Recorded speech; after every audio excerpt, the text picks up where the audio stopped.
So guys, for the first step, you want to go to the link which will be down below in the description to download Microsoft Visual C++ 2010 Service Pack. And now once you're on this, you want to scroll down, choose your language, and then click on download. We're going to get both x86 and x64, so you want to tick both of these. You don't want to tick the IA one, you want to tick both of these ones right here, and then click on download. If you get this, you want to click on allow, which will download multiple files. So you want to download both of these. Now once they've been downloaded, you want to right click on one of them, and then click on show in folder. And we should now be in our downloads folder with both these downloads. We're now going to install both of them one by one. The first one on my list is x64, so I'm going to install this one first. I'm going to double click on it. Now once this comes up, you want to click on yes.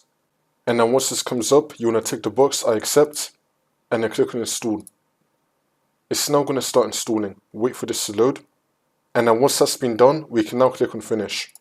And now we're going to install the other one. For me, it's going to be x86. I'm going to double click on it, and then click on yes once this comes up. Again, you want to tick the box I accept, and then click on install. It's now going to start installing. Now once that's been done, we can now click on finish. And now for the last step, you want to restart your computer, and then the problem should be fixed.